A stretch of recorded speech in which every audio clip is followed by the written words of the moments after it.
Hello and welcome to Conversations in Close Protection with your hosts Chuck Randall and Chris Story. Our goal is to engage the greater protection community, inspire innovative thought, and as always, continue the conversation around all things close protection. This is Conversations in Close Protection. I am Chuck Randolph, across the digital divide, the ebullient Mr. Chris Story. Good morning, sir. Good day, sir. Ebullient. That sounds pretty cool. Sounds Like bullion, only different. Sounds like If you a were buff or bullion, something. what would you be? If you were bullion, what would you be and why? I would be gold bullion. Heavy, I knew you were gonna valuable, say that. expensive. That's pretty Great. good. Chris Story, hashtag luxury brand. Yeah, no big deal. Yeah, What was the old thing from the 80s? Don't hate me because I'm beautiful. that's right. Don't hate me because I'm beautiful. Who is that? That was I not can't, I not just, not Louis what was, Vuitton. Some brand that doesn't even exist anymore. I'm sure. It's so that good. was hilarious. And Swatch watches, maybe. No, it wasn't Swatch watch for sure. Wasn't Swatch, but Swatch, man, freaking they're very popular in Europe. Here they're like a Well, not a kidding great aside, brand, but yeah, well, kidding aside, I mean, they're making quite the comeback.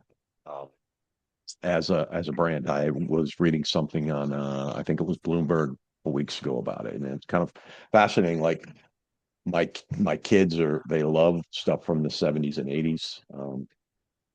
I I I don't know if your kids like do, what do they call it, thrifting, but I think like my idea of what a thrifting is and my kids' idea of thrifting is very different, and there's quite a delta in the payout as well. But yeah, all that yeah, old stuff is back, but who knew? We're back in style. We're back. yeah. But if yeah, the full circle, right? Like the mullet and the mustache, right?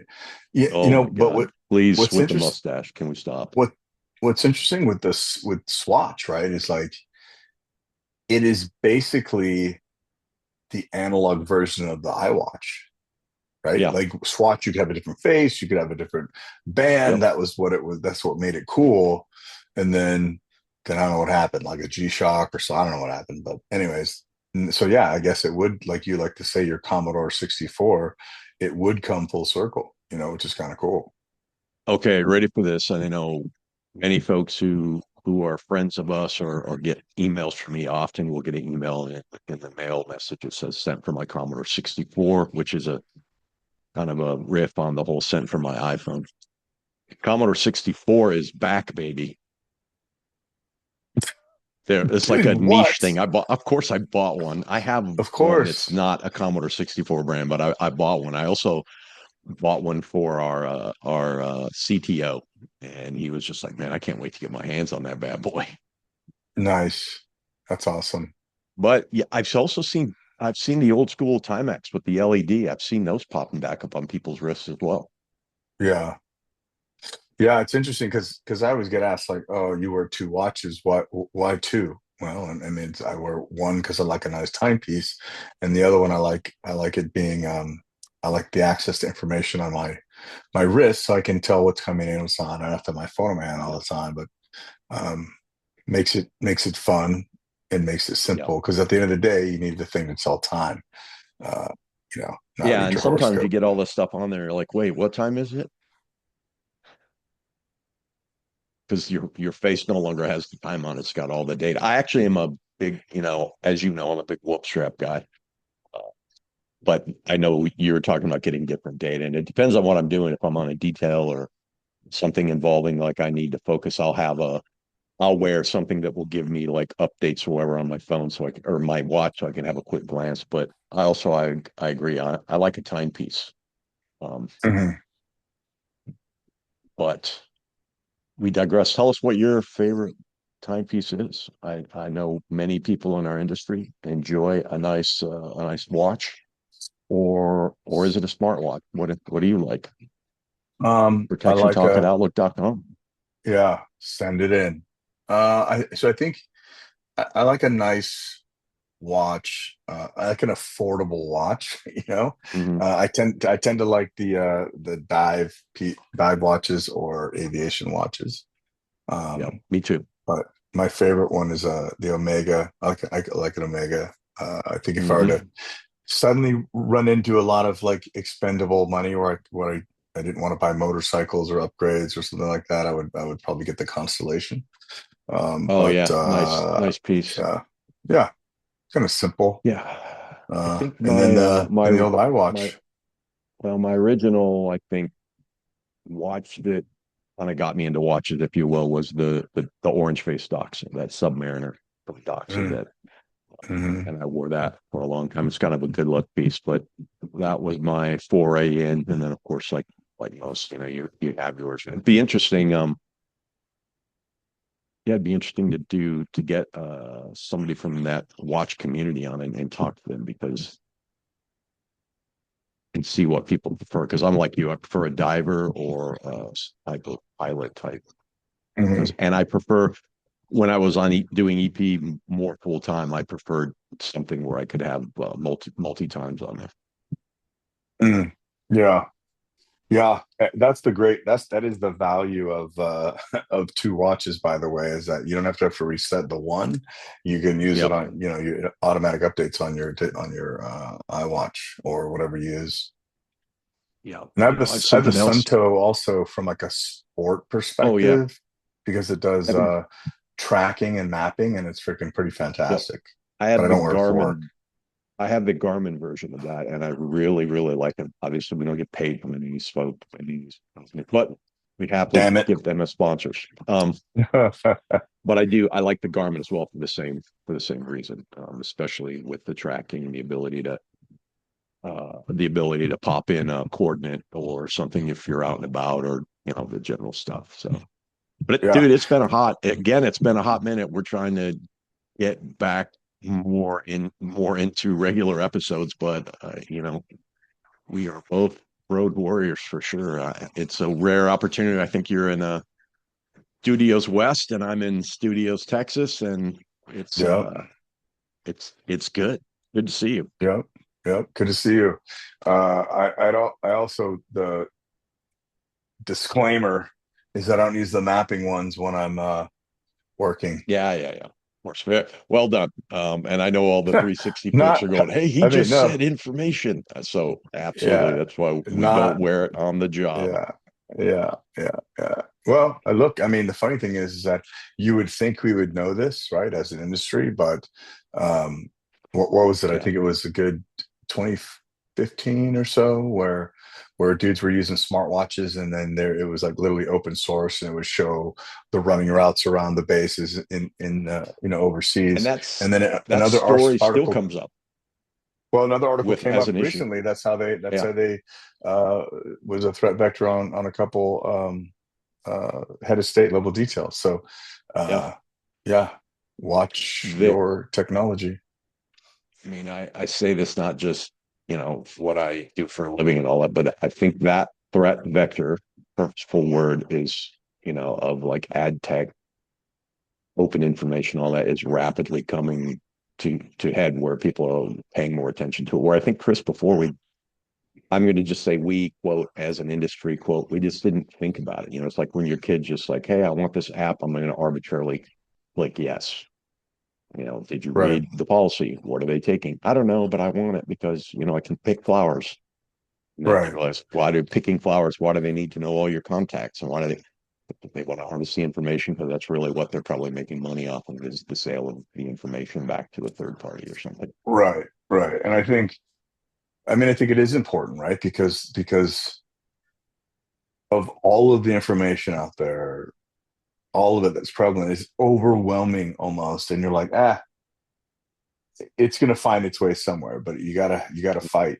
You gotta fight it, right? I mean, yeah, that might I even mean you leave your device at home and you use your Commodore 64, where you have a clean device with Yeah. no apps on it whatsoever, and you just use that, or you only use just the apps that you need for your mission set.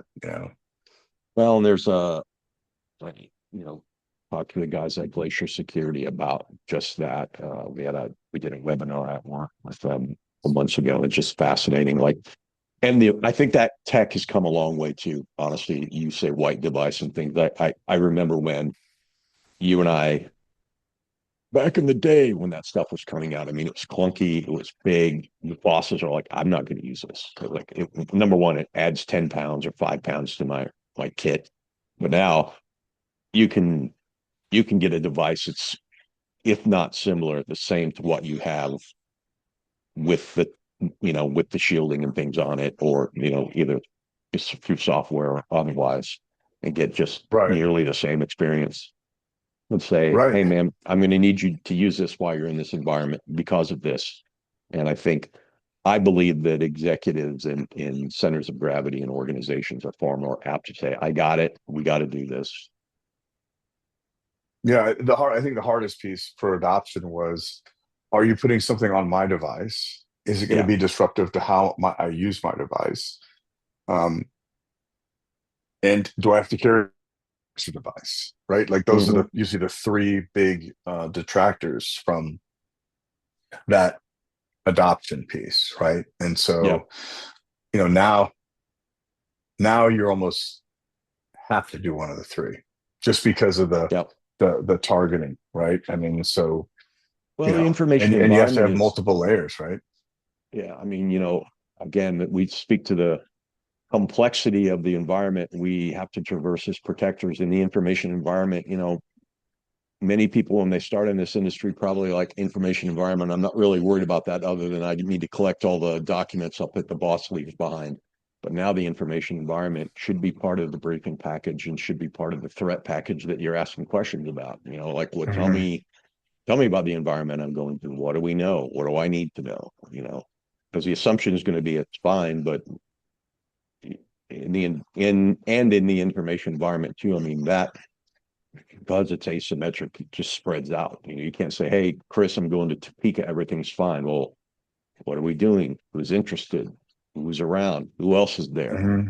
Yeah, who else Who is owns there? the Yeah. who? Yeah, what Bluetooth things are in the environment that I need to think about? What's the wireless? All the standard stuff. Plus, Mm-hmm. who's in attendance? What are they doing? What's being said? I mean, the narrative becomes part of that as well. Like, are we monitoring for the narrative against the principal?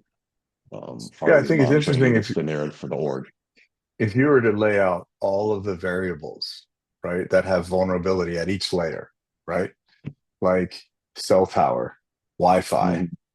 freaking how many apps you Yep. have on your phone that are tracking, right? Again, like you talk about what's being talked about, who's there, is Siri on or off, right? Like what third party apps you have that have open listening on it, right?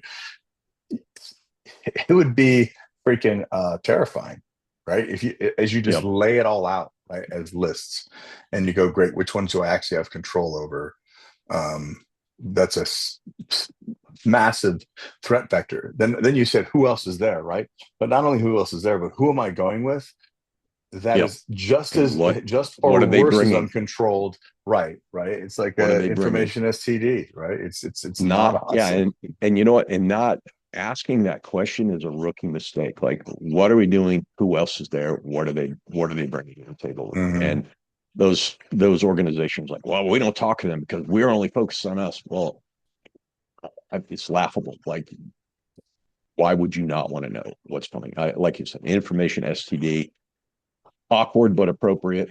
Right. What are they bringing, and how's it going to infect you? I mean, there were times when I think in the past where we would like, hey, let's take a map of the wireless cell towers in a certain area that we know we're going to do a big event in. Let's do it Mm-hmm. 2 months before, 1 month before, 2 weeks before, 2 weeks after, a month after, and you see the Mm-hmm. sudden spike in, wow, there's a lot more air quote cell towers that have popped up. Of course Mm-hmm. there are. And again, I think as protectors, we don't have to be like, we have a role as a critical thinker, which just means ask a lot of questions. And then there's a fine line between disruptive and constructively disruptive. We are aware of that. But I think the ability to just ask questions, tell me about, like, pull up your phone. Does anybody know what all these signals are? Can anybody tell me what these various, like, oh yeah, that's our printer. That's behind the firewall. That's for guests. I don't know what that is. Okay, let's circle that and come back to it and go ask somebody. Let's go ask one of the former NSA folks that works for us, or one of the IT folks or the cyber folks. Tell me about this. think our role, though, I think sometimes we get caught up in this. We need to be experts, and I think what we need to be experts about is being inquisitive and asking questions, because ultimately those questions are going to lead to either we don't know, or the anomaly. Can we check off the anomaly? Yes, no, maybe. And if it's no or maybe, then we need to get answered. Yeah, we need to be an expert in our domain, and then we need to ask the question and have enough authority, whether it's expert authority Yep. or otherwise, to ensure that the question is answered, right? Like, so I don't have to know how to do it. I don't know how to make the sausage. I just want to make sure that when it goes in front of my CEO, that it's a secure sausage, regardless whether it's Right. cyber, digital, or physical. And I think that's the piece. The other piece is that, do you have a guy that's going to be able to map your cell towers? Like, is there a capability that exists on your EP team? Probably not, but it definitely probably exists in your organization, or you can outsource for it. Or your And I network. think Yeah. yeah, and I think that is very, very positive that you said before, during, and after, because those are very, very significant segments of your operation Yeah. that you can actually, you know, Well, predict it's a what's data going point. to happen based on that time, right? Yeah. Like, if And you I just think go there's up, like, yep, we're good, no well, and that's the analysis. thing too. Like, we've left the environment, we're checked off, let's go, wheels up party, here we go. Whereas I think in to be able to look at the environment post-op and say what happened when we left, Mm-hmm. because that's Mm-hmm. going to inform next time we go, maybe. Chris, I Yep. think you bring up something we talked before about, like, this positional authority and expert authority. One like giving compliance, and the other one like earning trust, and the balance of that in a protective world, especially with a lot of what we do is informing without influence. But what are your thoughts around this? Like, again, because positional, we have compliance, we must, and then authority gives us trust. So, if something's happening, we say we got to go right versus left. There's this trust factor. So, we say security runs on trust, but we know compliance is a large part of making sure that we're doing the things we need to. I mean, especially now that you're kind of in a different role where you're looking at security holistically. How is it changing for you? Yeah, I think my discussion there is, or my thoughts there are positional, meaning I am the type, name and title at the name Mm-hmm. and organization, right? And there's two types Mm-hmm. of positional authority. You've got where you're the director of security or manager of EP at name brand, and then there's the other one where you're an influencer, right? So you've got positional authority based on the number of people that follow you, um, and right, wrong, or indifferent, whether the information you send is accurate or not, how it affects the organization. Then the expert authority is, are you a professional? Are you an expert in your field? And do you really know? Do you 100% know what you're talking about? Um, that trust piece, right?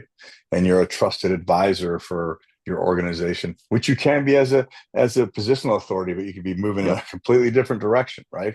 Um, so what do you have that technical expertise in your field, to be making the decisions that should be done? And they're very, very, they can be at odds at time, because a lot of times we Yep. find that people don't actually know what they're talking about, but because they're at name your name brand, they're seen as the expert, and you're like, what is this guy talking about, like, or gal, right?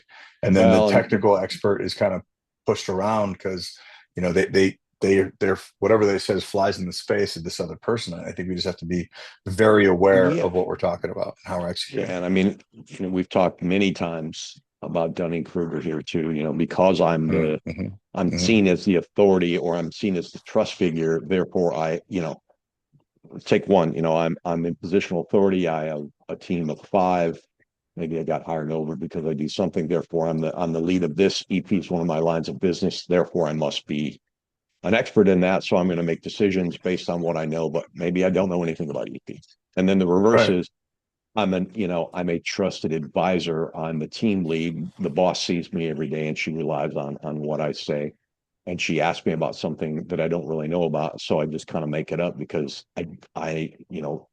hubris being what it is, won't allow me to say, I don't know, but I'll find out. I mean, I think Right. the through line for both of these is to whom much is given, much is expected. So there's responsibility.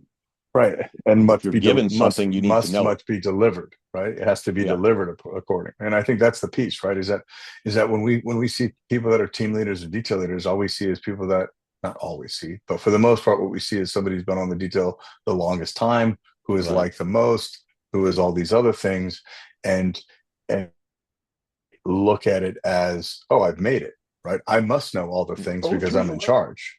Right. Right. And then externally we go, oh, well, you're a analyst that name your company. You must know all the things, right? Yeah. And then we tend to stop learning. I think that we had the conversation before. Is it a profession, or is it a journeyman, or just we all apprentices and just trying to get it figured out, right? And I think Yeah. there are some people that Getting, own it, right? And two, I will admit, at some point there were some skills that I'm like, look, I'm better than everybody else. Why should I continue? But then I started really looking at the old Black Mamba yep. perspective and go like, look, no, I want to be better than in my profession. I want to own my profession. I want to be better than myself. I want to be better every single day, than I was the last day. And that has no bearing Go on anybody else. go all the way back to I think season one. I can't remember what episode. And if you can stomach it, listen to our conversation on Miyamoto Musashi and Mm-hmm. why, like, just merely being there and showing up and getting a job, being giving the position is the start. And it's a reset. Like, hey, I Yeah, made the it so start. far. Yep. I'm thinking of the book, like what got you here won't get you there. Hey, I made it Yeah. here. Now Chris has hired me. I'm the EP lead for, youareenough.com. Awesome. My clock is reset and it's day one. It's Mm-hmm. day one Mm-hmm. again, and then it's day one again. And the same if you're like suddenly I'm the team leader, suddenly I start having trust. I notice the boss has more trust in me. That just means that I need to be more, I need to be that much, I need to earn that trust every day. And part of that Yeah. trust is being open and honest enough to say, like, sir, I don't know, but I'll find out, Yep. you know. Yep. And that's Um, that's that's so important, right? Yeah. I was So do so it live. you and I are both like constant travelers. I happened to run into Trevor Bissell from Ontic, who is a huge conversation close protection fan, listens to all the stuff. So we had a great, and it's always motivating to get out there and see people who love the show. Cause then, you and I often were in a vacuum and we're like, do people listen? It's great to meet up with people and get suggestions and have them go like, we appreciate what you're doing. We appreciate the fact that you guys are bringing this stuff to us. So I wanted to give him a shout Yeah. out because he went out of his way to come see me at the airport and have a quick chat. So Oh, that's cool. Yeah. I yeah, mean, I mean, look, at the end of the day, like people could say that we fall into that expert authority, right? From an influence, as well as positional authority from our roles and from the podcast, right? yeah. Well, and there's a But responsibility the with it too. difference I is mean, we're look, right. It's I was thinking like, well, I actually was thinking about Ruth from Ozark. Like, we don't know shit about fuck. So, but right. we're here on early morning to talk about it. Yeah. I Yeah. think something else that you and I have been we've been hitting on is the eat the rich. I mean, we talked about that a lot on Yep. the show. We were just talking about former Vice President Harris losing her Secret Service detail, and politics aside, what that the second, third orders effect of that. And we've talked Mm-hmm. on the show many times about, look, I'm a judge in the 16th district of wherever, and now I have people coming out of the woodwork, far left or far right, and I don't know where I stand in terms of wanting to do some civic duty and getting close to people who one way or another maybe don't like what I'm doing. Um, Yeah. What are your Yeah. thoughts? What are you seeing on that?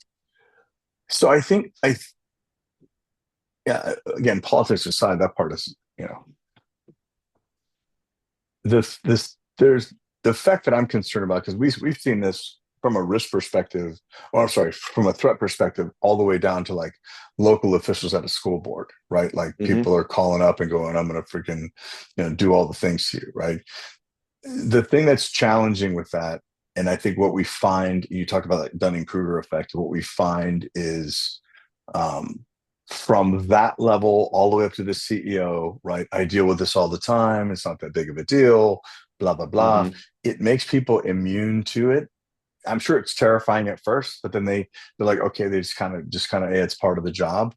Um, that's the part where people just believe, since they deal with it, that they miss the actual cues of actual Yeah. specific, you know, executable threats, right?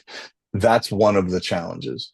I think the other challenge is, like you mentioned, the Harris piece, where, you know, my understanding is that former VPs and are given the protection for 6 months.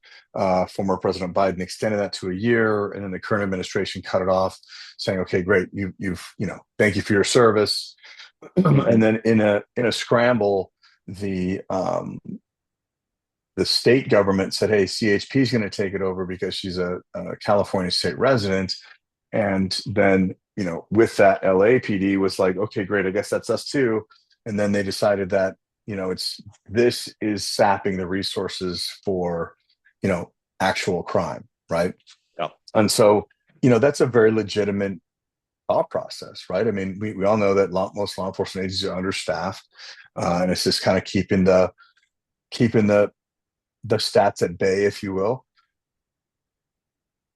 The third order effect that becomes more challenging is that, well, less people will put themselves out there, because the residual effect of, if they become an elected official, like, what is that impact going to be outside of what they can deliver for their post, you know? Yeah. I mean, think about those tragic events in Minnesota, and then you have a Vance Bolter showing up at your house at 10 p.m. and in a uniform and a Captain Kirk mask, and you don't know what's going on, and and your thought is like, I just want to serve my public. Again, politics aside, I feel a drive to civic duty. And I mean, I remember back in COVID, we were talking about this, especially when it came to your point about education officials, Mm-hmm, administrators, mm-hmm. judges. And I can't quite remember our conversation, but it was like we were positing whether we thought it would kind of die down or not. And I don't think it has. Mm-mm. It might have gone to ground, but it definitely, I mean, we've seen in the last year and a half, I don't think it has at all. Yeah, I think because it's put a face to the person that you could be angry with, right? Like, Yeah. I think if, like we talked about this a lot, is that, if you get blocked from your Facebook account, goes sideways, or Instagram, like, you be pissed at Zuckerberg, right? But Mhm. if you have a bad case of Coke, you don't really even know who to be pissed at. You just take it back to the 7-Eleven and try to get it swapped out, right? I think But now, with the advent of like everything being available and the whole eat the rich, like we saw it yeah, with Chipotle. Hey, Chipotle has raised their prices. Like, does anybody have the CEO's address? Right? Like, well, and was it Walgreens CEO crazy. after the Luigi Mangione incident, or back last December? Wisconsin. Yeah. Was Yeah. it Walgreens or CVS that they put up the CEOs and said, "Hit, this should be next"? I mean, and we have the look. We still have the playing cards Yep. that we're up and we're down and we're up again, and it definitely is not going away. And I think talking to Fred and others, historically, this is not a new thing, but I think the new thing is now technology and the pace of technology, and things like Weir's law and acceleration of technology, and accelerates on itself. But what comes with that is the acceleration of threats. Well, And right now, I can acceleration of the ability to communicate that threat, or to and highlight, find. hey everybody, this is bad, right? And social justice, where Hmm. everybody has some level of quote unquote outrage, but Hmm. that increases the percentage of those people that are going to respond to that, or they're going to act. I'm the soul. I represent this. I've had enough. I'm going to target Or this and person. and You know? and what we know about mental health is we don't know always what is that triggering moment where the individual decides, you're right, I am now deciding to encompass the entirety of whatever move might have been following. And Right. on top of that, if we add, this is an entire different podcast, but if we add the advent of AI, I think about the young man who wanted to put a crossbow bolt through the queen. He was augmented, and he self-radicalized, using, what was it, replica, or a chat, an AI chat platform. I think it was Replica, but I'm not Mm-hmm. 100% sure on that. So please don't sue us. And then, one of the last things that they found on his phone from that app was like, he basically was like, "Hey, I've been training. I want to do this thing. I have ninja skills. I don't know." And the chatbot basically says, "I believe in you. You can do it." And then we're off. We're off to Right. Windsor to try to put Right. hope. Like here I Right. am, Chad. I'm stewing in my own juices in the basement of my house, thinking about things. Something happens, something clicks in my brain chemically, and I decided, okay, I'm going after chip manufacturers, and Chris Story is that person. And Mm-hmm. I ask AI, and it tells me absolutely. And this isn't us saying AI is bad. This is just, I think, us saying, like, this the threat vectors just continue to pile on, information. Well, Now we have AI, everything else, and we just have to consistently be looking and thinking and mentally grinding on this. no, I think the key component is emotion, right? Does it, Yeah. what emotion does it pull from the masses, right? Because Yeah. that's the act factor. And I think, AI is very emotional, right? On one hand, you have Skynet, on the other hand, you have productivity, right? Yeah. And so, and then your AI learns you and it responds the way you want it to. So of course it's gonna fluff you up. It's not common Well, sense. I can be like, hey, dude, I don't think that's a great idea. and Why don't you go? Why don't and you go look, seek counseling? You know?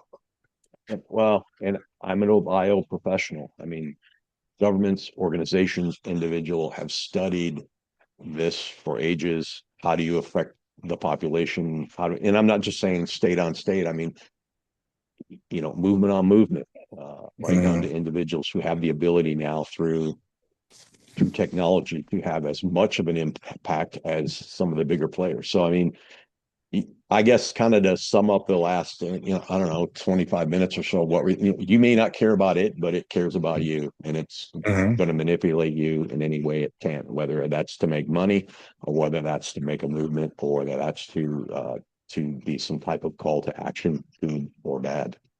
Yeah, and I think going back to your discussion about the protector and their thought process, right? Is that how do you identify things as a threat? What's a Or general threat? potential. And then what's a specific threat? And yeah, and I think that potential threat versus threat versus identified threat actor, because the threat could be a concept, right? That's the challenging Yeah. piece with that emotional aspect, Yeah. right? And then the threat actors, like where are those actors going to be? And then of course, like you talked about, are we going to a location that there's one of our threat actors or multiple threat actors, right? So you go, And hey, we're going to also, go on a summit with Monsanto and all the yep. AI and all the things that cause emotion. And you're like, well, nobody knows us. Yeah, but that's a high risk environment, you know? Well, and again, stop me or take a drink if you heard this before. Threat informed, intelligence driven, operations led. That threat informed is an environmental thing too. You're absolutely right. Mm-hmm. We're going here. Nobody cares about us, but where are we going? What is the environment? What's it like? What's it like for us? Mm-hmm. So actually, I think this is probably a good segue and a good time maybe to take a break and listen to today's interview. So who do we have today? We have Oh, the Robin. tables have turned. They have turned. Oh wait, wait, good times. Let's do it. Um, we have Robin Stearns, who you and I both know. She's if you've been in the intel, corporate intel, the corporate intel, or the threat management and consulting community, you've known Robin. She's the founder of the Pacific Resilience Group there in your home state. Um, Jenny and I both know her really well. I just saw her speak at ATAP on. We were talking before the mics came on about culture and managing security and threats in tech, which was quite fascinating. Her and Andre Simmons did something. But I caught up with her. She and I did an event together late last year um, in San Francisco for the Silicon Valley Security Group. And I thought it would be nice to maybe translate that over to a podcast and talk about some of the things we talked about there. Threat management, the whole eat the rich, our changing environment, all kinds of things. So, I mean, you've listened to the interview, Chris. I mean, as people are going in to listen to this, anything that you would say be on the lookout for or think about? I think that it reinforces looking at the potential, right? So one of the things that you've always said, and we always say, is that protectors are very, very good at dealing with risk in the moment, right? This allows you to look at it on the horizon and try to either change its trajectory, change your direction, or avoid it altogether. But in order to do any of those things, you have to be able to see it, understand it, and then define your approach from there. So as I would listen to this, I would take that into consideration, right? Because you being Superman doesn't, or Superwoman doesn't really matter if you get overwhelmed. It's way easier to avoid it rather than be like, I'll save you, sir, and do something else. Awesome. Well, Come with me let's if you want to go live. and let's go and listen to my interview with Robin Stearns. Let's do it. You are listening to Conversations in Close Protection, and now back to the boys. I am joined by one of my favorite people and one of Jenny's favorite people, Robin Stearns, who has quite a background. And Robin, I want to get into that later. So I'm going to, spoiler alert, it's a Netflix series waiting to happen. But most importantly, here as the founder, the CEO, and the lead dog of the Pacific Resilience Group out on the West Coast, who focuses on all kinds of things from threat mitigation, insider risk, to security consulting, and really a lot of threat management. Robin, I'm not even sure how we met. I feel like I've known you forever, but I don't even remember when we met. I don't either, but I love you. It might have been and in your an wife. ATAP somewhere.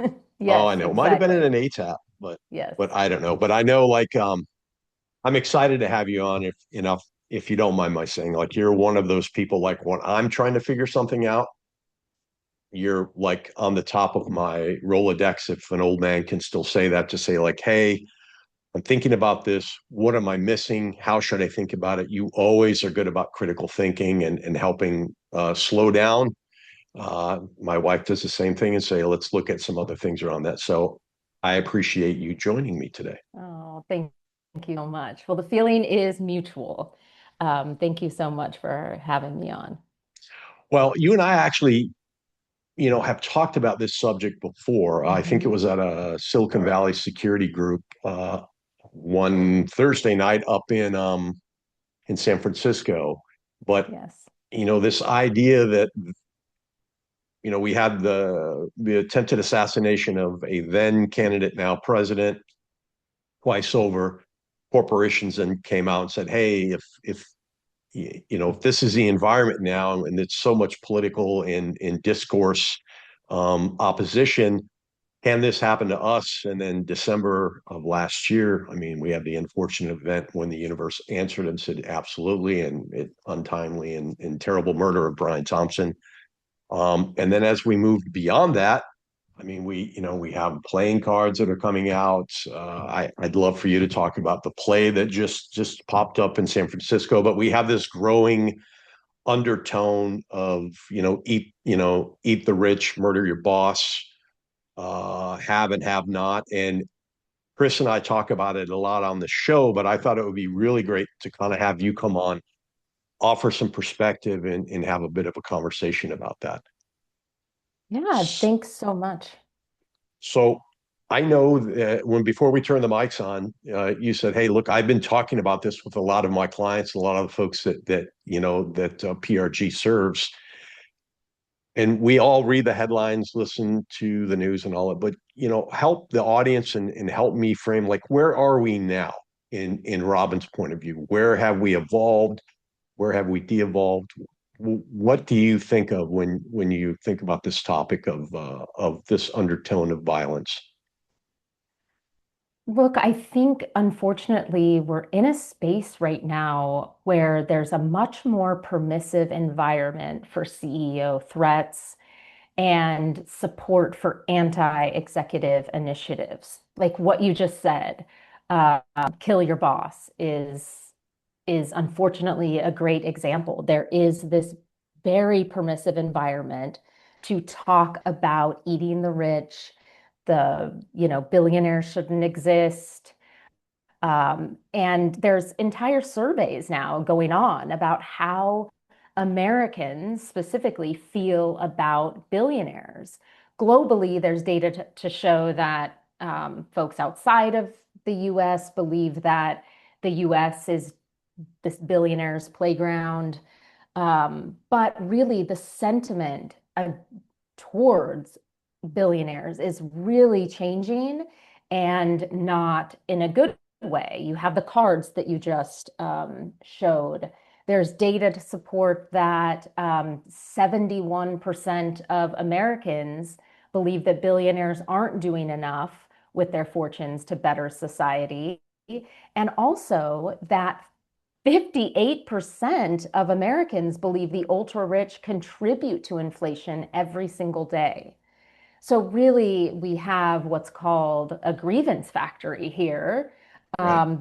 The more we hear about billionaires front and center, I mean, this is the first time in my memory where we had really high, powerful execs sitting front row at an inauguration, and really at the forefront. Usually they've been kind of in the background, but every aspect of our day-to-day life is being inundated with news about the ultra rich. I mean, I'm like waiting for Fred to show up, our good mutual friend, and say, we've seen this before. I mean, what have we? Or, I mean, what has changed about the 70s? And I realize, like, Yeah. you probably weren't involved in the movement then. You probably weren't around, but I mean, we've had historical data around this. I mean, have you been thinking about, like, what's changed since we saw this in the 60s and the 70s? Absolutely. There's always been rich, ultra rich behind our political candidates and behind, Supreme Court justices. Every aspect of our government has pretty much always been supported by the ultra rich. And if you look back at, let's say, the Watergate tapes and different stories like that in our history, you see names being thrown around, and you also see the restriction of the press, and you see a lot of similar things here. It's interesting because what happened in other political movements is that the press actually did really get involved. And that's how you Right. had sort of the outing of the ultra rich supporting folks and different things that maybe we as Americans didn't agree with politically. And so if that happens, it'll remake the same sort of cycle within history. But if it's sort of left up to the masses, I worry about the culture that the online environment is sort of fostering. Well, that's definitely one thing that's changed. I mean, one, the speed, Yes. before, I mean, look, we could listen to the news once a day. We would belong to newsletters, which you would physically Yes. get in the mail. then you had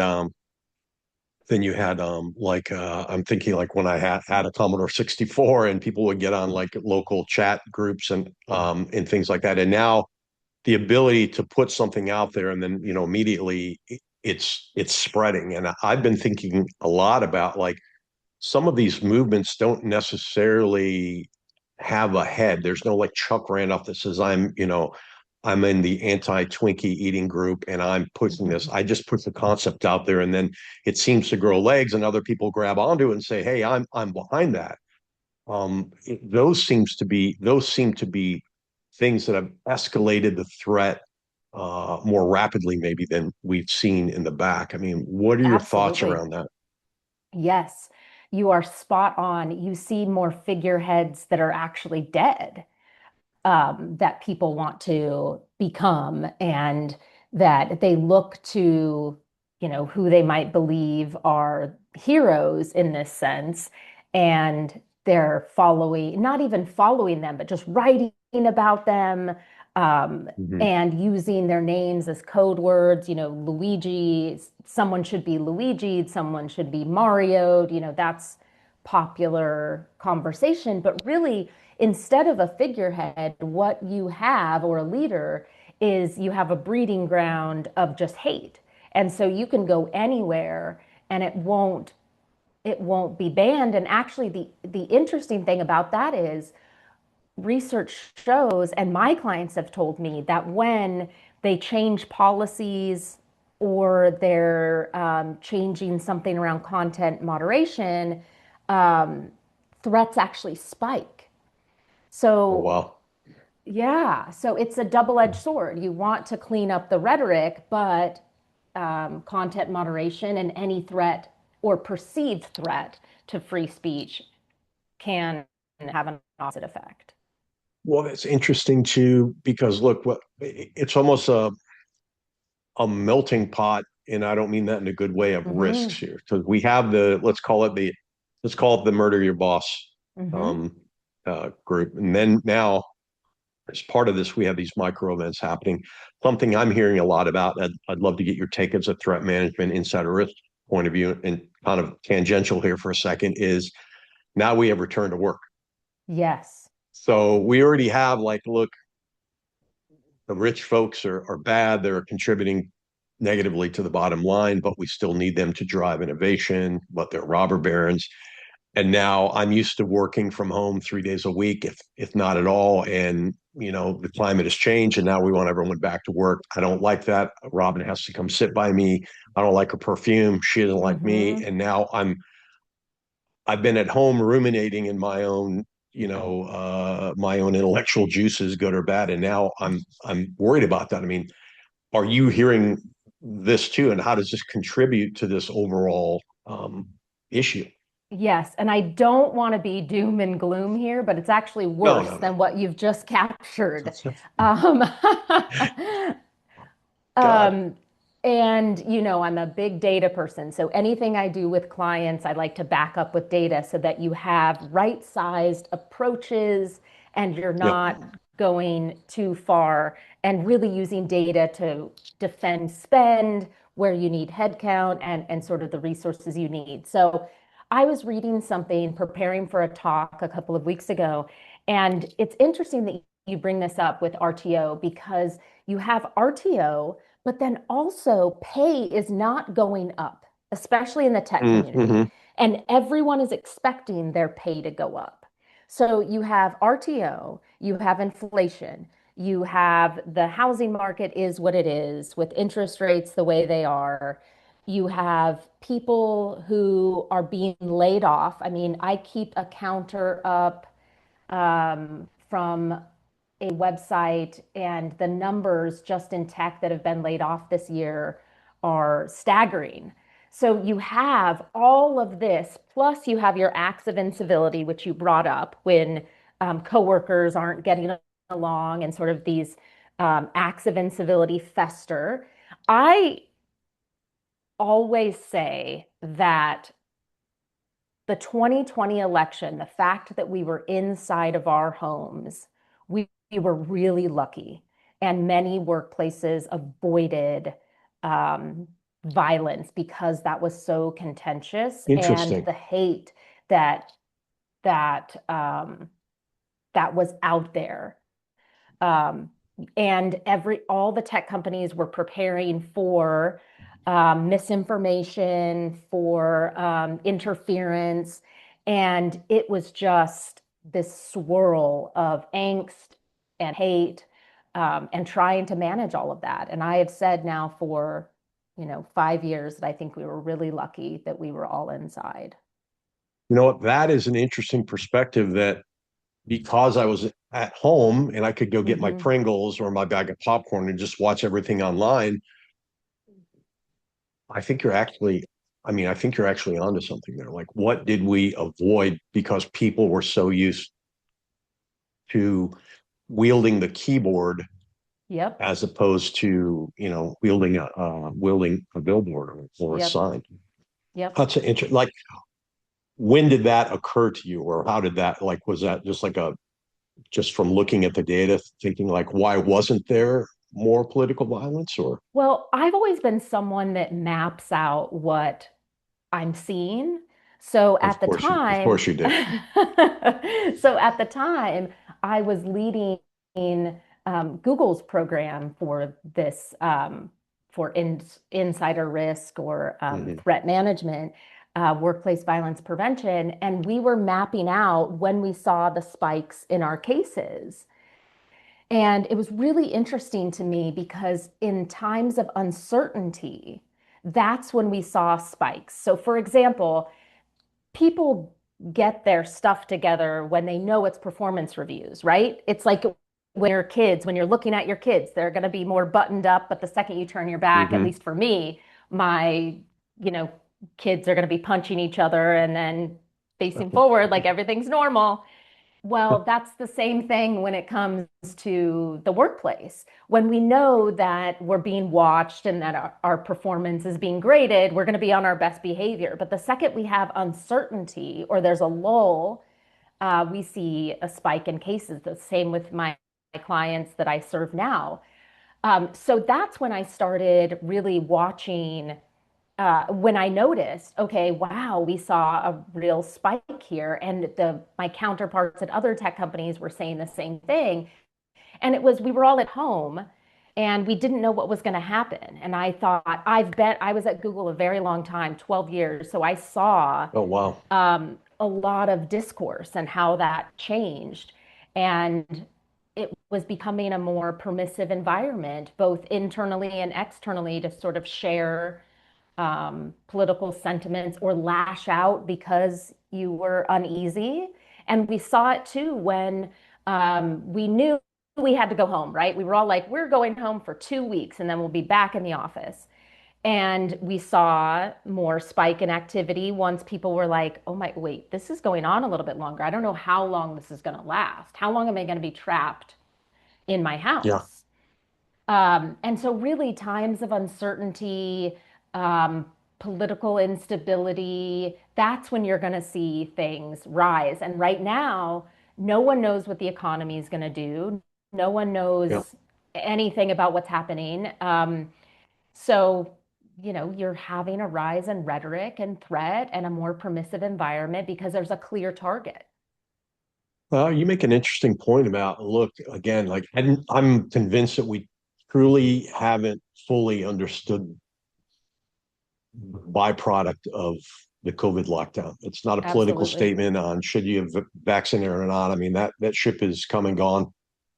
But we still, especially as protection and security and intelligence leaders and professionals, I'm not sure we fully realized. And I believe that part of this, I think you're onto something. Like, we were home for a while, and the majority of our conversations were probably in a lot of echo chambers that Hmm. people we wanted to deal with. I mean, I myself remember having several like happy hour groups that, just to kind of get out of the mundane day to day. I mean, and I wonder also, like, how has that contributed to, to movements like this? I mean, I think you Yes. mentioned earlier, and I pulled it up because I couldn't remember where it was from, but like, I read something in The Guardian where they were talking about Americans believing that justification of political violence might be important to, quote, save the country. And, and yet, within that, as you pointed out, resources are not necessarily growing because of economic uncertainty. In fact, we're releasing more people, and yet we're still talking about things like AI and other things. So there's a lot of stressors. I mean, just think of the mental stressors alone. I mean, we can take geopolitical issues and put it aside, or not geopolitical issues, but take nation state issues. Yes. Grand strategy. Absolutely. We can put that aside for a minute and just think about the pressure on Jane and Joe, six pack and an American. And if I have some ideas, I mean, think about the individual in Minnesota. Nobody, his wife had indicated like nobody saw that coming. Yes. And, you bring up resources, and what I see happening in the security field is we're throwing money at executive protection, which is really important, especially for peace of mind of our execs, right? They're at the front line of this. But what we also need to do is we need to make sure that we're supporting the other functions that feed into EP, because there's a whole machine behind it that needs to exist. Look, they don't have to be full-time employees. They can be someone like PRG or someone else that can help support your EP function. But you need to make sure that you have a full cycle of security. So you're watching the threats and the rhetoric online, watching geopolitical events. I'm a huge fan of watching Factal or using Factal for my clients, and that is not Charlie a paid just said thank you. endorsement. They do not pay me, but I love their product. It's a great resource. It's a great resource. And then, of course, you have Privacy 360. You have to be scrubbing your data of your execs from the internet on a constant basis. And then you need to have someone who is analyzing these events and how this can impact you and your company. Because at the end of the day, our job is to help the company thrive. It's not to be no people who are putting a bunch of restrictions in place. It is to help, literally to help the company thrive. And how you can best do that is with a full suite of information. And again, it doesn't need to be 15 FTEs per exec. It requires it can use a very lean team. It doesn't need to be a huge team. Well, do you think we have a hard time selling the security piece because, and I know everyone, we kind of dump on each other. You're like, hey, we need to be better business people. Okay, I get that. But also there's a perception from the executive point of view. So maybe the only thing I really know about protection efforts are what I saw from the British TV show, The Bodyguard, or from the Kevin Costner movie or something, or there's this perceived, I used to call it when I was in corporate America, the Jack Bauerism, which, if anyone's familiar with that old show 24, and, reality is it's really, really not like that. Exactly.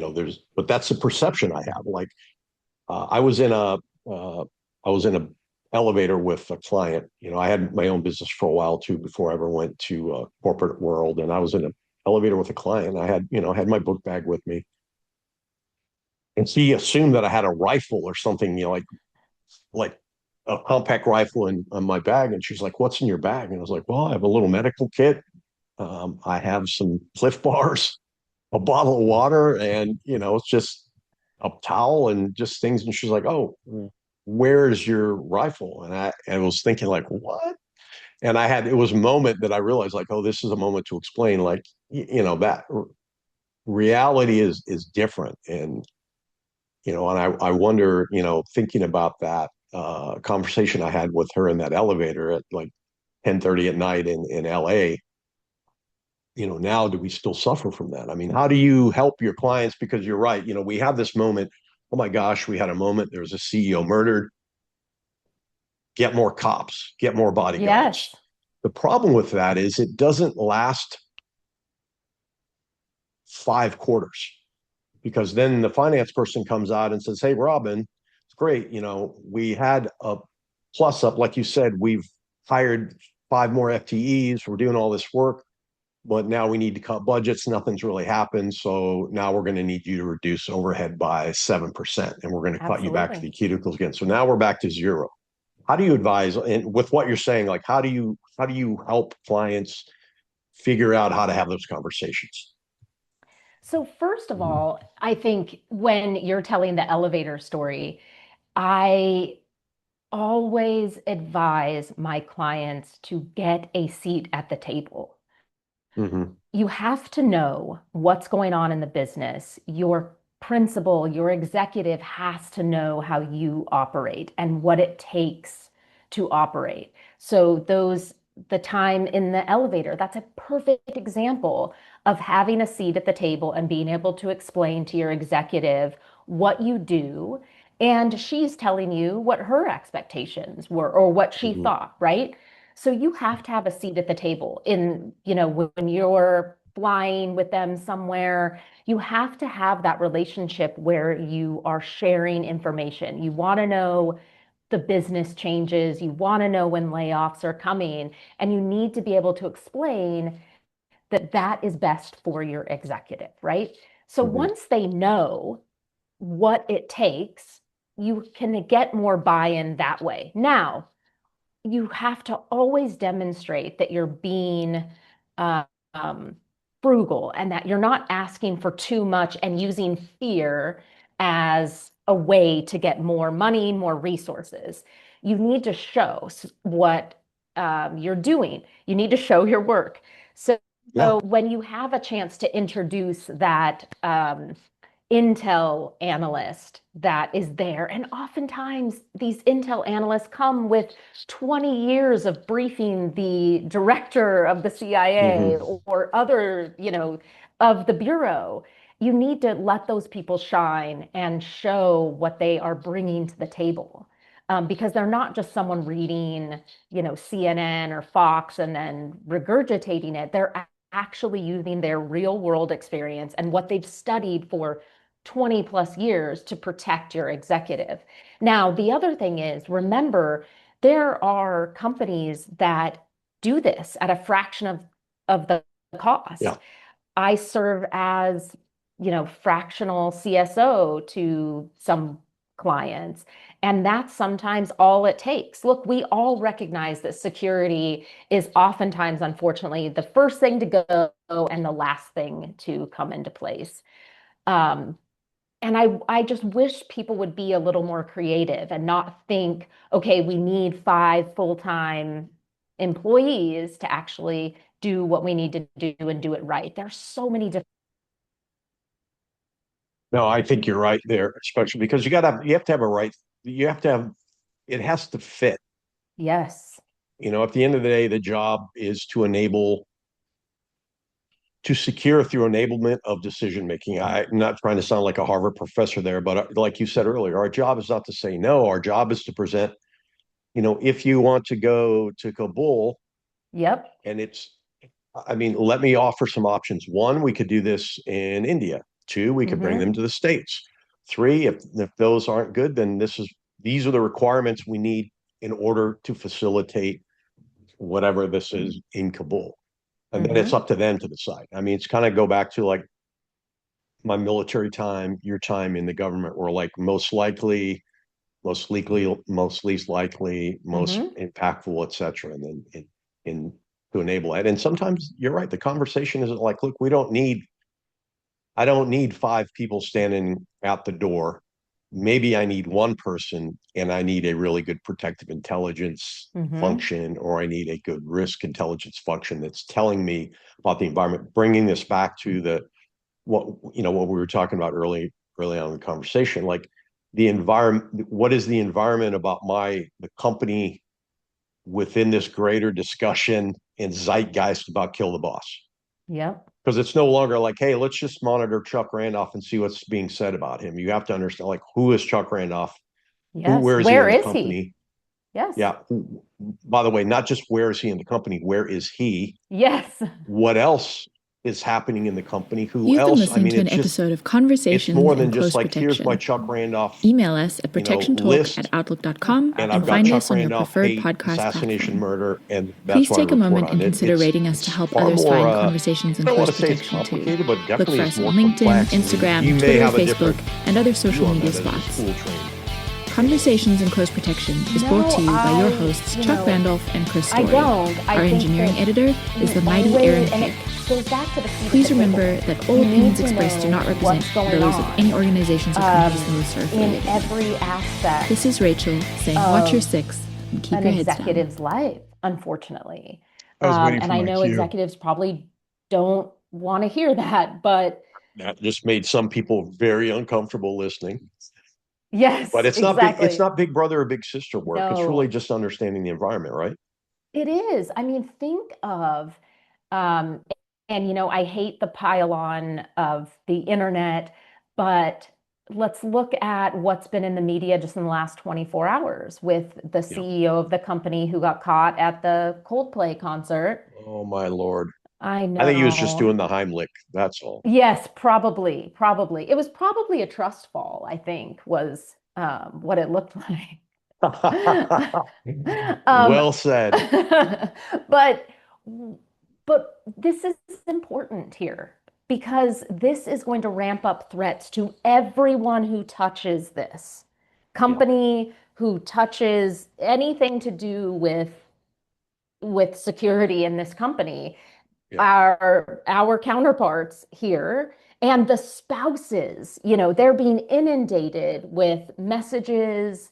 And these are things that we have to be careful of and watch out for because this will put an executive somewhere we don't Oh want yeah. them to be necessarily. Well, if you think about, like there's some employee who probably saw that, Yep. is already gestating on something that Mm-hmm. said, well, how dare that's happening? And Mm-hmm. I'm supposed to trust my highest level in this organization. Clearly that trust is gone. And now Mm-hmm. I'm not saying, I don't know if they're going like back to return Exactly. to work or whatever, but let's, that same situation with another company. I mean, you can see, look, the pathway to violence sometimes isn't, you know, Yes. it's not always obvious. Sometimes it Yes. just kind of, Or rational, right? yeah. Yeah. It doesn't matter if the claim is valid, right? So if someone's CEO is outed as being whatever, any investigations, any layoffs, that all becomes fair game in the mind of an aggrieved employee. Um, and everybody is looking for an off-ramp. And this Mhm. is why, we have to pay attention to what is going on in the company. And I know Mhm. nothing about any threats that this person is receiving. And again, I do not like pile-on culture or agree that someone's worst moment should be, Yeah. something for entertainment. What I'm pointing out is you never know what's going to happen, and you never know what story is going to be out there. You just brought up a good point, I think, though, is like, one, you never know. Two, while you and I agree, like we don't chase ambulances and we're not really part of the meme army and the ambulance chasers exist. Yes. Yes. They do exist. And the minute something is out, I think I was talking to my wife this morning and we were talking about that incident. And she's like, they immediately tried to obfuscate it, but it's out there. And there was already probably hundreds of people immediately that are OSINTing that because that's what they do. Why? Because that's their Yes. hobby. Yes. And Exactly. I mean, so let me shift gears and ask a question that just occurred to me while I'm listening. I know you're also an insider risk person. That's kind of one of the things you consult on a lot. I think that's actually how we first met. Um, how does how does an how does a protection, or let's say physical security for a moment, how does a physical security leader, maybe in this case a protection leader, not necessarily get a seat at the insider threat council or insider table, but how do you just get in the room and not get kicked out? Ask. They will take you immediately. Every insider risk council that I work with, every insider risk team that I've helped build, the more the merrier. Hmm. So if you are an EP person and you're not involved in insider risk, just ask. The folks that do these jobs are always looking for more inputs of information and more ears if they're doing it right, because you can't make it too small. You have to have a diverse viewpoint in order to look at all the holes, in order to come up with the most robust, creative mitigation strategies. And at the end of the day, insider risk is about humans. It is about what is going on in the mind of the person that Right. could be committing insider risk. And look, insider risk, 55% of insider risk incidents are negligence. They're not Yeah. state-sponsored spies. They're not malicious most of the time. They are negligence. And so Right. what we want to do is we want people to have a seat at the table and share their experiences and say, I noticed this weird thing where um, I was walking with the exec, and someone said, "Oh, have fun on your trip to, Mm-hmm. China next week." How did that person know that? Where was the hole there? Yeah, that's a great point too, because I think as protectors, we often tend to, because of the secretive nature of what we do. I'm not saying we're secret Hmm. spies or anything, Yeah. but we're secretive in nature because we're trained. Like you don't. I used to say like if the EA wants to tell marketing about the boss's trip, that's on them. But it's not Yep. my job to be the mouthpiece. My job is to keep my mouth shut unless I've been given permission to do it. But you make a great point though, like the ambient information that a Yes. protector can collect that could come back to inform the insider risk council committee working group, whatever it is probably pretty valuable, right? Hmm. Absolutely. Think about all of the little things that that I do not want you to share, but think of everything that from what the boss likes to eat and will only eat to Mm-hmm. what they do an hour before their flight. They like to go for a run. You'll see them at the gym an hour before they get on a 12-hour flight, right? You see all of that. When you see holes, you need to be able to share it with your full cycle security program. Robin, could you, and by the way, I mean, if I'm going back to the old, like every soldier's a sensor. So let's say every employee is an antenna or a sensor as well. I mean, I Absolutely. could see where if the boss is traveling somewhere and we've informed or educated the EP folks, like here's kind of some of the things we're looking at. And like you said way Mm-hmm. early on, like if you don't know your company or organization, get out. Like you Mm-hmm. like Mm-hmm. Mm-hmm. go and be an individual contributor, be a contractor, Yep. do whatever Yep. you're going to do. But you should know your company intimately. And if you get a little bit of knowledge and you're out at a factory or you're out somewhere, I'm not saying that we're spying for the company, but we have a fiduciary responsibility maybe to come back and inform, like, hey, here's some of the things I'm seeing. I don't know if it's important to you.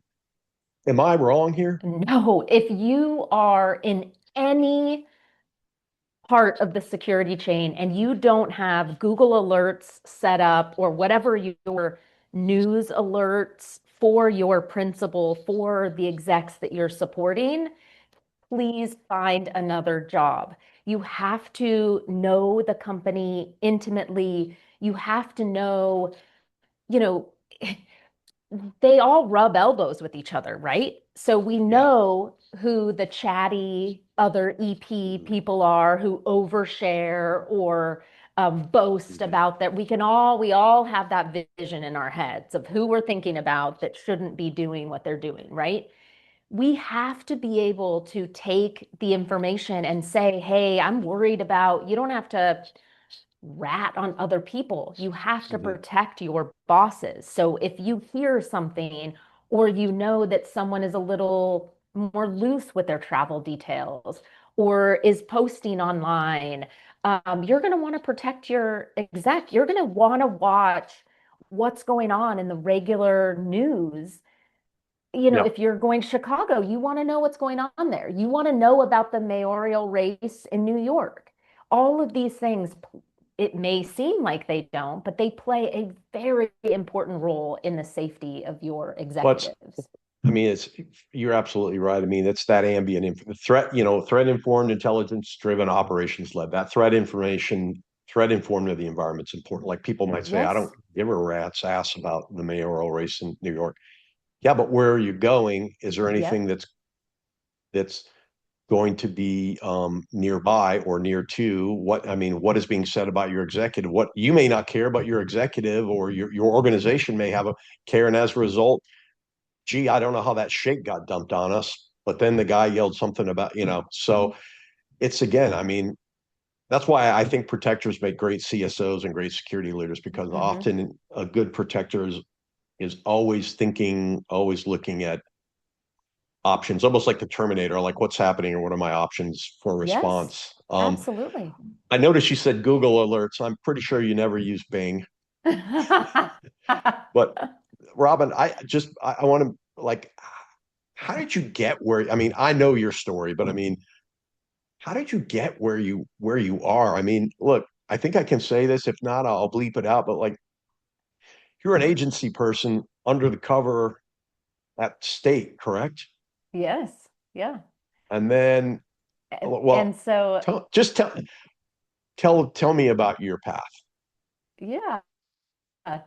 I was in graduate school at the University of San Diego studying international relations, and the agency gave a talk, and they were recruiting. And what I didn't realize at the time was that they were recruiting analysts for what was called the DI at the time. Mm-hmm. And I somehow got funneled to a different track to be undercover. And I went to my first interview and just fell in love with it, but thought, okay, I'm going to work on issues in Latin America. I speak Spanish. I'm going to go to maybe Africa division and do work there. And then when you start at the agency, you kind of do these internships for a brief amount Mm-hmm. of time. And my first one was in counterterrorism, something I thought I wouldn't even touch. And I just absolutely fell in love with it. And so I worked, all of the counterterrorism, different aspects. And then Google actually recruited me from there. We don't You're have our recruitable. phones. We don't have our phones with us when we're working. And I went out at the end of the day, and there was a message from Google. And they said, do you want to start our investigations group? And so I was their first hire for global Wow. investigations, and then grew that out over about 7 years. And then after the unfortunate event where we had a shooting at YouTube in 2018, I was asked to lead that group. And so I built that up, and it quickly became a gold standard, all over the world, because it was human focused and it was threat mitigation focused and getting folks off of the pathway to violence and really giving them a good off ramp. And then I started interviewing at other companies, and I thought, I think I can do this on my own. I had a lot of contacts, and I love helping people, and I love the threat mitigation insider risk piece because I think it's really important to the business. And here I Well, it's am, interesting because almost two you're years later. definitely somebody who looks at insider risk holistically. A lot of Hmm. folks, it's almost like taste great, less feeling. It's physical or it's cyber, and they don't want to talk. And you're somebody Yep, who's really good about being a ligament between those two sides, saying you can't exist without being informed here. And if you're not looking over here for triggers and indicators, your program is half wrong. Real exactly. quick before I'm Yeah. curious, you said you fell in love with counterterrorism. Hmm. What was it about working in CT that Yeah, enamored you to it? I think it was it's a difficult problem to solve. It's not something that you can use in the traditional, that you can fight in the traditional bounds of diplomacy, right? It's not Yeah. something where a head of state is meeting with someone and you're talking about the issues that you have. This is, there are no rules, everything's off the table, and violence is the only option. And it, you could see it all over the world, how it's impacted people from every religious group, every age. I mean, there are terrorist organizations that recruit children to help build bombs. Oh yeah. And in a lot of um, places, we don't understand what terrorism has actually done. So if you look at, Iran's support to terrorism, for example, they have killed far more Americans than a lot of people in the US would. I mean, they would be shocked Yeah. to find that out. And so once you learn about these sort of more secretive wars that are going on, and the funding and just how complex it all is, it's hard not to love it, right? And I was there during the chase for bin Laden. So there's so much wrapped up in it. And, just alone the bombing in at Coast, when you look at something like that and the lives that were lost, I mean, how could you not want to, um, Yeah. be part Yeah, of I that did. mission? I've done the mission set before and done some work in the Philippines specifically around it. You're absolutely right. I mean, it is, if you're a problem solver and it really like critical thinker, like let's put the end state, where are we? I mean, it truly, the CT mission is for you. I think a lot of people have misnomers about it. It's not all running around kicking doors and doing that. There's an No. aspect of that, but I mean, all the work that goes on before that is also fascinating. I mean, so what's happening with PRG now? I mean, what's the focus? What do you see, and what are you mostly, what are you and the team working on? We're doing a lot of insider risk, especially with the AI race that's going on. Yeah. There's a lot of information poaching, big money that is being spent amongst the tech companies, and we are trying to protect those companies and help them not lose data. Again, it's more than data loss prevention tools, but it's really the human element. I'm doing a lot of threat, uh, case management, mitigation. Yep. A lot of companies can't really do their own threat mitigation. They can't house the data, they can't monitor it. Because they just don't have the resources. So I do that for a lot of companies. Sometimes they have by policy, they have to outsource that stuff too. I mean, like outside counsel, outside investigation, Yes, and it could yes, be policy driven too. So I like the fact, like what that, and you alluded to it earlier, but I know, like, and I might botch up the philosophy, but one of your philosophies is like, look, we don't ever come in heavy handed. We're going to leverage what you have existing and yes, put the lightest touch possible. Because I think you fully understand, probably coming from Google, just like when I came from Microsoft, like, look, what exists today could be gone in two quarters financially. So what can we do that's that minimum viable product that will stand the exactly. pressure test? Everyone thinks that Google has these giant teams because they do well financially. And really, I think everyone at Google has 1.5 jobs or two even for one person. They're doing two roles. It's a very lean company, especially in the security sense. And so I'm used to that environment and I can build things in a cost constrained way, which is really working in the market. Well, I'd almost call that in a creative way too. Thank What you. was Winston Churchill who said, "Hey, look, we're out of money. It's time to Mm-hmm. think." I mean, I'm sure he said that far more eloquently, but I mean, essentially, I mean, in that, I think is where someone like PRG comes in and says, "Hey, look, I've been through. This is not a shameless plug. I mean, it's reality. I've been through your hell. I'm Dante. I'm Virgil to your Dante. I've been through the Yes. inferno. Let me help you figure out how to make something that's everlasting and evergreen." So, And get people on um, board. yes, which is probably the hardest thing, Yes. understanding and getting folks on board and helping them realize the value of security. But Hmm. um, how do people follow PRG?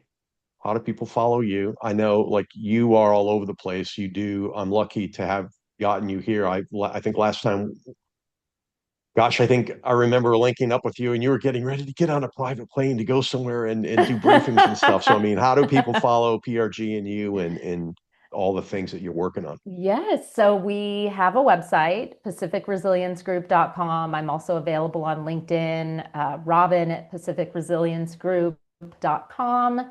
And reach out to me any of those ways, and I'd love to help.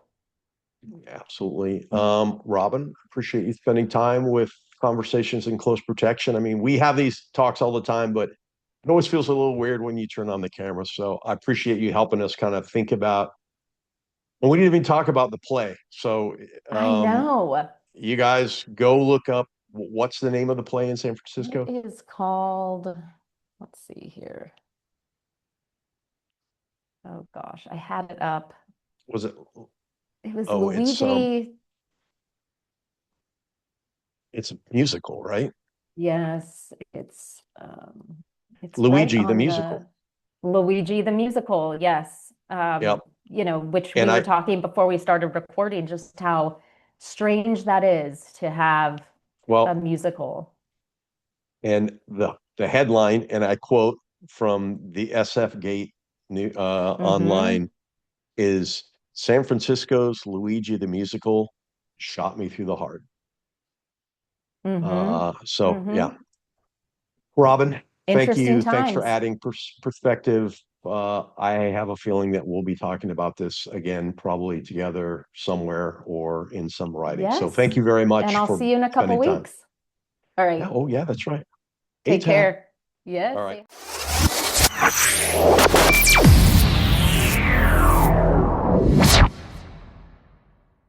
Well, there you have it. Chuck's interview with Robin Stearns. It's mirror universe. Yeah, No, it's yeah. great. I really enjoyed catching up with Robin.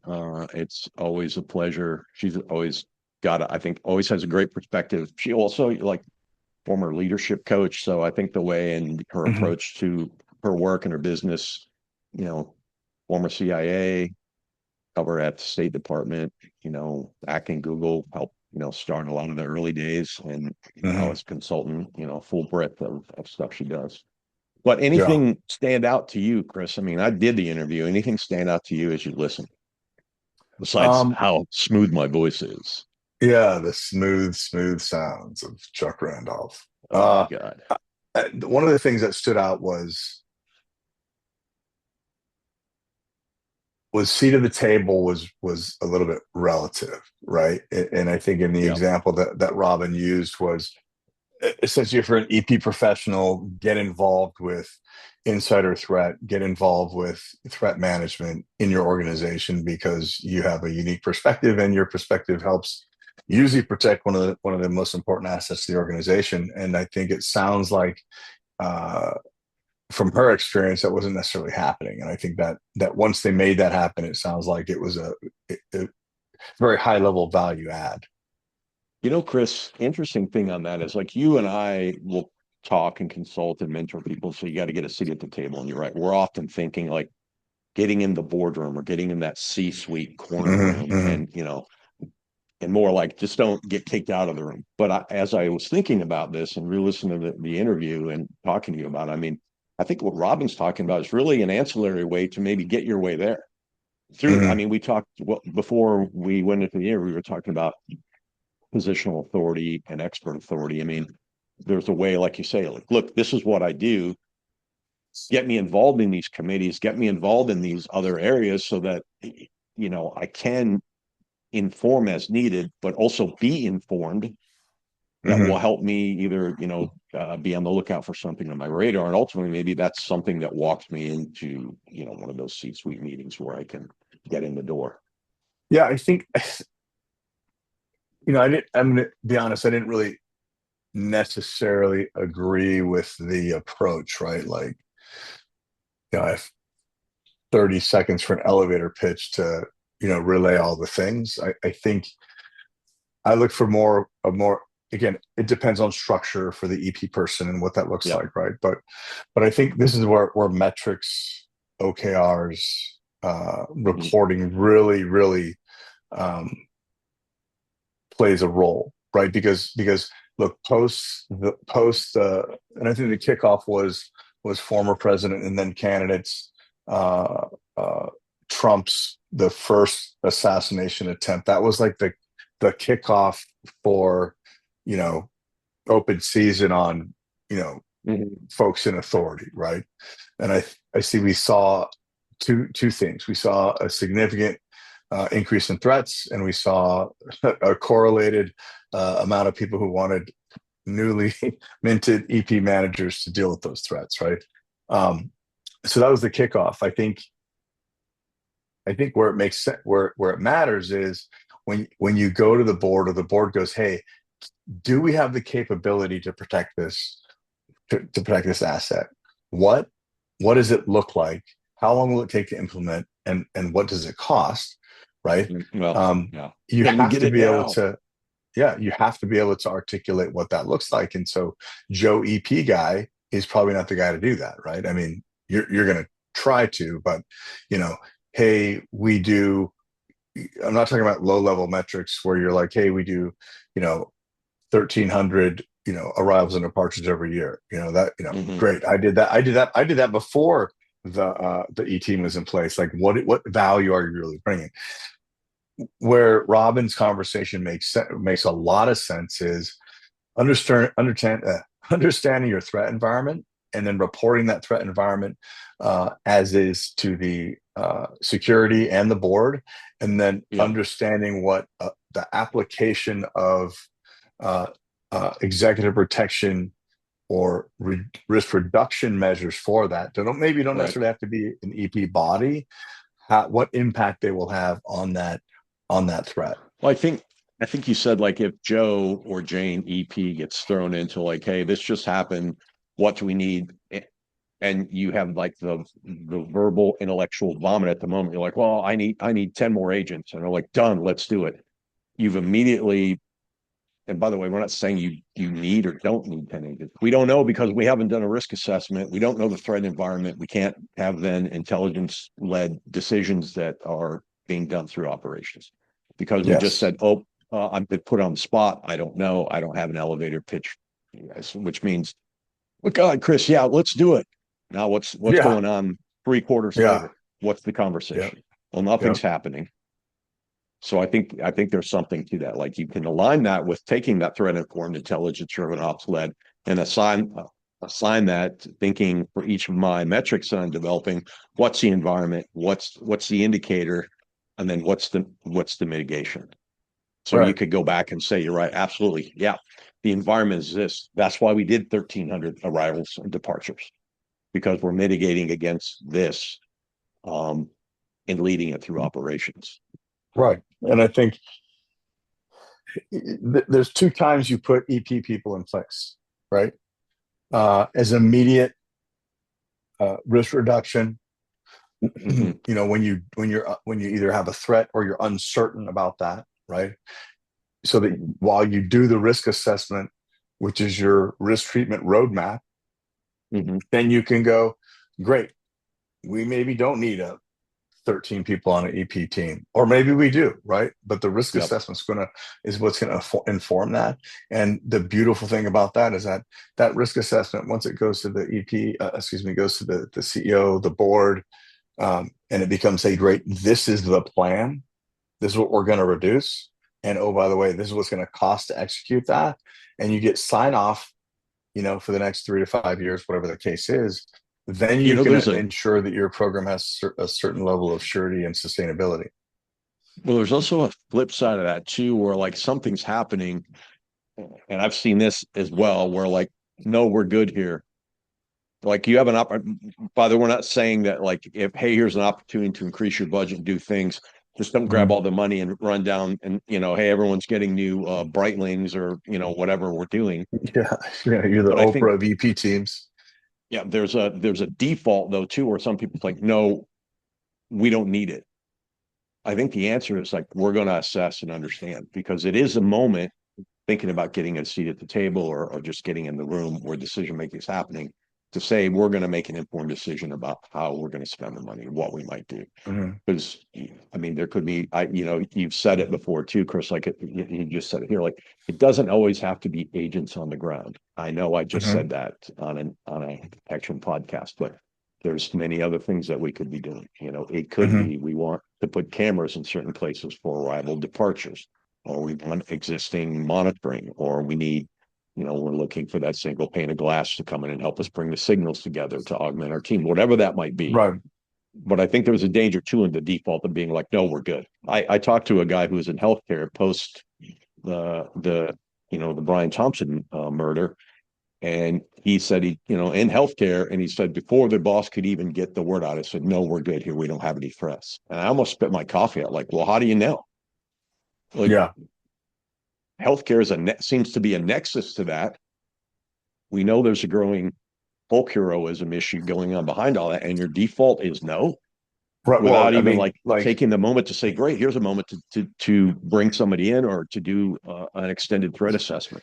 Yeah, like literally the day before it could have been no, but once the United Healthcare thing, then tangentially you could just be targeted just because. Exactly. Right. And I think there's an over reliance on social media as the minority report to indicate what your threats are, right? Because here's the freaking terrifying thing is that I can fight my way out of a wet paper bag. If I tell you I'm coming for you and I don't use my phone, I send you a letter and I don't use my phone, and you don't know what I'm doing, I throw all my electronics away, you're fucked. Well, and also, by the way, like I send you a letter, we don't, like we said before the interview, like one thing we know about the mental health element is we don't know what is going to trigger somebody. And that's an easy thing too. Like, and we get the team at Ray Secure in here to talk about how are you managing your mail? Right. One little envelope of white powder is messing up your operation, not just your EP, it's messing up your operation for days, potentially weeks. Yeah, I mean, you look at bomb threats, right? Like, they're designed to disrupt operations, right? So what else can disrupt operations that don't necessarily have to be EP related, right? Or like what's a bigger impact? Like me scaring your senior executive, or me disrupting your business operations for an extended period of time? Well, look at what just happened at Microsoft. We have employee activism crossing over. We're opening doors. We're now going to be very disruptive because we've taken a political statement to the extreme, not us giving our own, but just saying, look, these are now things that we have to consider. And it's not, again, like, and we talked about in an interview, you and I've talked about before, we've had Fred on the show before to talk about it. I mean, these are not new issues. This eat the rich is not a new issue. It goes back before the 70s, but I know Robin and I were talking about it, happening in the 70s. You and I were young, probably waiting in line to see Star Wars for the 15th time, but those issues existed. Yeah, I think the other piece is that might be about ego a little bit, right? Like, oh yeah, we got this, right? I mean, I was the acting director for an organization during one of the assassination attempts or post-assassination or whatever of an executive, and I was asked, can this impact us? Like are we ready for this? What does that look like for us? Yeah. And my response was not immediate, but it was number one, I don't think so, but let me take a look. And then number two was, then it was based on all of our measures and our signals and all these other things. No, we're right where we need to be. I think your comment though, like, we're double checking. I don't think any Right. CEO I know, if I asked him like, hey, are we safe here? I think if you said, like you said, based on what we have, we feel we are, but we're double checking. Right. Yeah. Where hubris might say like, no, we're good here, man. I've got like 5 former SEALs in Yeah. 3, former ninjas that work here. Yeah. And I think that's a very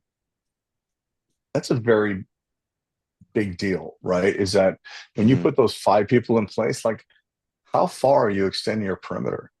Right? Like let's go back to executive protection, and it is part of the security industry. So by design and by definition, security is supposed to be preventative, not responsive, right? So yes, if you can't prevent, then you have to have response mechanisms in place to reduce the impact of said event. But the question really to ask is, what are we doing to prevent the issues, not respond to them? And by the way, if your response is, well, we're doing social media monitoring, and like that, and then what? I think you're absolutely, like, again, we talk, I mean, it's a common theme on the show, like the defense in depth is more than just like, hey, I'm monitoring Twitter or X, or I'm monitoring Facebook. Like, now you have to consider, am I monitoring mail? Am I monitoring dark web? Am I monitoring the cameras to see who's showing up every day? Am I monitoring, it's more than like, well, I have social media and I'm looking at that, and we're looking at the threats that are being said. And whatever comes to us, we're looking at. I mean, that, and again, that's not to say you shouldn't be doing that, because that's very important, but you really have to start thinking like holistically, go, what is the next layer that we need to be looking at? Or the next perimeter, if you will. Right. So we talk about administrative controls, physical controls, and technical controls, right? So when you have a threat, you go, hey, what do our administrative controls, how do they help manage this, like prevent this, right? So administrative control could be, hey, in order to be a visitor, you have to sign in, you have to give us a government ID so we can confirm that you're who you say you are, right? That's reductive and preventative, right? Technical control, right? We've got cameras, we've got access control, we've got those other things. And physical controls, barriers, locks, patrols, whatever. So do all of those things lend themselves to the security, the preventive security of said disruption, right? Because if you go, like, you get a powder threat or a bomb threat or whatever, and somebody's like, hey, I did this. Well, you don't just go, all right, we're evacuating. You go, okay, let me reevaluate my controls to see where there was a gap, to see the probability of this happening, and then we'll execute against that, right? The funny thing is that most organizations, when they deal with a bomb threat, what do they go through? They go through a passive measure, which is the bomb threat checklist. When you hear the caller and you do that, what do you do after that, right? So I think that's when you said that about, like, hey, we're monitoring is passive, right? Right. Like there's got to be an active component to your passive measures, right? Because if not, then they're not valuable, right? Like if you have, hey, we have cameras and they're monitoring, but nobody's monitoring them, we're not getting a report about what their activity is, then what's the point, right? It's preventative, because maybe you see a camera that might be working, and if I'm not committed enough to not worry about getting caught, then maybe low level, that's a preventative. But most of your camera equipment is responsive, or reactive, like for prosecution, Yeah. Yeah, and there's absolutely, and I think there's a thing around that culture in there too. Like, what kind of culture is the team you're on? Is that like we're all action oriented? For that's great. What does that mean? Do we have a do we Right. have a culture of Right. do we have a culture of we pay attention to detail, we're supportive, we don't, or are we on our phones doing whatever? It's cool, and I could talk about being cool and go down and work out at the company gym when I'm not really, Right. it. There's a lot to that as well, I think, in Or, all this or too. like you said, it's as simple as asking questions. Hey, Mhm. who is that guy? Why is he here? Yep. Why is that there? Hey, that wasn't here yesterday. I'm going to go take a look at it. Right. Yep. You talk about that being an As inquisitive opposed to piece, like, hey, that thing's not there yesterday. I don't feel like getting up and Eh, walking out there. It's kind of yeah, rainy and this and that. And again, none of that's my I think where our business. culture plays it. Yeah, like no, let's go Yeah. question that and Yeah. find it, or Yeah. have somebody brave enough going all the way back to like the positional and expert authority. Have somebody that's brave enough to say, I'm going to go check this, boss, or a leader who says, I need you to go check it, and I'll go with you just to show you I'm willing to do those deeds too. Yeah. The other thing that she said, or one of the things that she said that I didn't, that just got me thinking a little bit is her being data driven, right? And Mm-hmm. really focusing on the data, and then noticing that the environment that we're in is I think it's, to quote her, way worse than we think it is, right? Mm-hmm. And I think the unspoken piece is that the baseline has shifted. So the baseline of noise has shifted, Mm-hmm. which there's a relative shift in violence, right? However, or calls to violence, or even worse, passive calls to violence. So I'm not saying you should do anything, but here's where that person lives, But I'm right? not saying you shouldn't. I'm just going to put this Right, out there. right. Yeah. I'm just going to put this out there, right?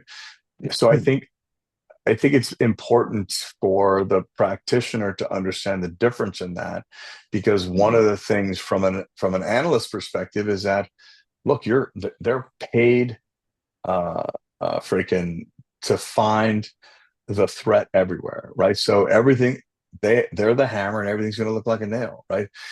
Mhm. If we run around reacting to that, you're going to get risk fatigue, right? Or threat fatigue. Yeah. And so that's that piece where you talk about like, hey, here are potentials that we're monitoring. Here's our actual threat base that we're monitoring and responding to, right? Right. Whether it's active avoidance or whatever the case is.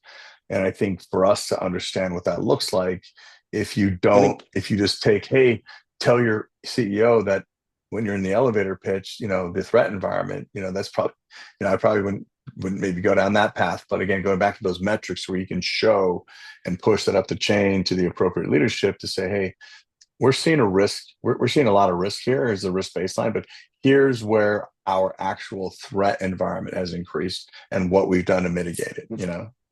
Well, I think getting those baselines done and then redoing it Yes. is important. And Yeah. I'm not saying you got to redo it every quarter. I mean, we've all had bosses who are like, we're going to bring somebody in to do this just because they want to show or they want to bring their buddy in or do whatever. But I even like, hey, yearly, we're going to pull out, blow the dust off the risk environment or our threat assessment and look at it again. Yeah. Well, Because I think, again, protectors we're great joint operations people, or we should be. And part of mhm. that is asking, like, what are we doing? Who have I told?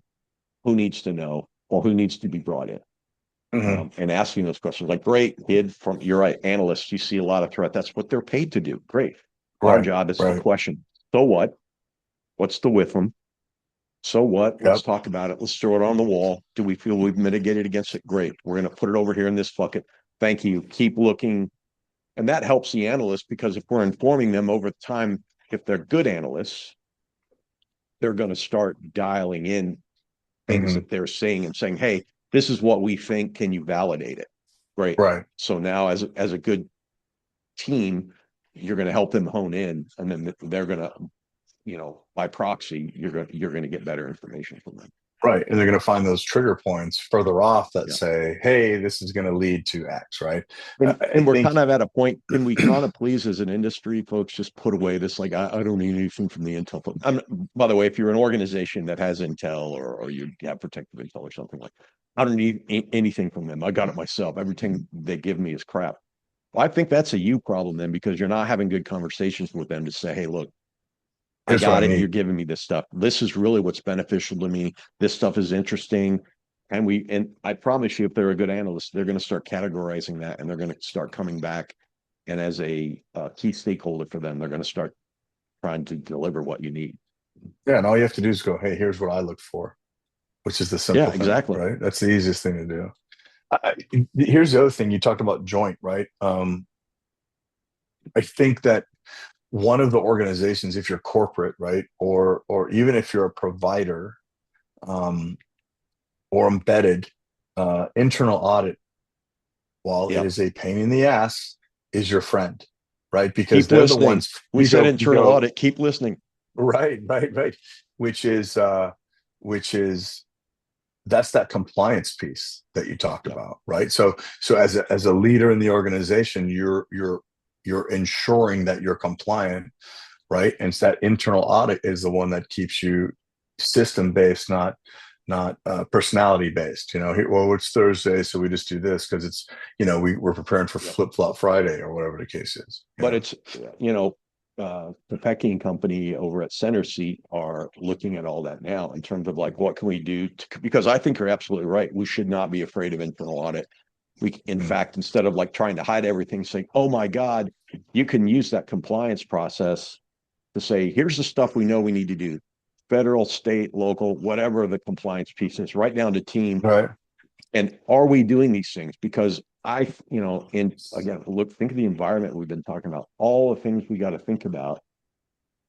Let's create ways in which we can look and say, where do we sit here? Great. Because if we're not compliant or we're not ready to deal with one thing, we know we can focus some resources on that. And as a leader, it's going to allow you to more holistically look at, you've only got so much brain power in a week. Half of that's probably Right. taken up by meetings. Another quarter is taken up by one-on-one. So you have 25% of your time to think those deep thoughts. And if you're not, Yep. you need to start scheduling that. That 25% that you have for your deep thoughts should not be worried like, are Chuck and Chris qualified, to do CPR? Are they? That should be thinking about like, what questions do I need to be asking? How do I go to the insider threat person? How do I go to the chief of staff? How do I develop those relationships so that I can be both positional and expert in my authority and get me in the room? Yeah. Yeah. And I think that you bring that is probably another podcast, right? From a leadership perspective, your strategic approach, operational approach, and tactical approaches, right? Where are you based on your position? Yeah. But the audit piece is and can be a tool for you to understand those resources, right? Like, hey, we do a risk assessment every 24 to 36 months for our organization. Then your internal audit's going, hey, your next assessment is due in 12 months. Where You is it? can weaponize the audit to your advantage. Exactly. Because you can go back and say, look, I get it. Here are the corporate policies, and many in EP probably, again, are reactive to all this, but you can weaponize that to your advantage and say, I got it. Here are the things that we track that need to be injected into the audit that now will have an ancillary effect of, now you can attach a budget conversation that we have to do this every 2 years. Why? Because it feeds all these other things. Yeah, I think that's an important component. The other piece is, most EP folks are really good at understanding behavior, right? Or should be, at least in the environment that you're in, at the 15-yard or 15-meter control point, right? So that's where the I think you talked about, everybody sees insider threat as cyber, but just like you need physical security to have cyber security, you have to have a human component and behavior understanding and aspect to insider threat, which is which is a protection of a vector, which is cyber. Yeah. But you still have to have that physical component, that human behavior component, to understand who is going to be an insider, who has the potential or indicators to be an insider threat for your organization, and Yeah, as well absolutely. as external threat, right? So I think there's a lot of opportunity there to educate your peers. Um, you know, and when I say peers, I don't mean your other EP fellows. I mean your internal audit, your Peers. insider Yeah. threat, your your cyber teams with the and HR and ER to understand like what exactly you're looking for. I think Does a that couple becomes very, things. very important. It paints you in a light other than the bodyguard, which I know Yes. that's how many of us got to the position, but it positions you as a thoughtful protection leader. Two, the behavior piece Yes. is massive. Think about it. As a bodyguard, how many different people, cultures, types do you have to influence every day just to get a damn door open? Yeah. So Yeah. understanding this behavior ticks, because insider, I mean, when it started, most people thought of it as a cyber issue, informational cyber issue. We know that culture has its own language. That culture has its own things. And then if you talk to the threat assessment folks, it's all active shooter stuff. Also has their own conversations, their own things. You, as a protector, often have, as a joint coordinator, have to understand all aspects. So, and the executive space. So, hey, you might sit in many insider threat meetings and say nothing, but you might hear something one day and say, well, hey, look, I've seen this before. This is kind of what it means.